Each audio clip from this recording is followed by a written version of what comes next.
A magnitude 3.7 earthquake occurred offshore Oaxaca, Mexico, 213 kilometers SW of Tuxtla, Mexico, or 85 kilometers SE of San Mateo del Mar, Mexico, on Sunday, the 13th of July 2025, at 13 hours 6 minutes and 28 seconds local time.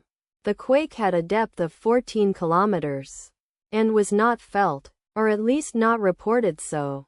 Data source from EMSC. Did you feel it? Let us pray. May the earthquake that occurred not affect our brothers and sisters there. May the earthquake not happen again. And may God protect everyone. Amen.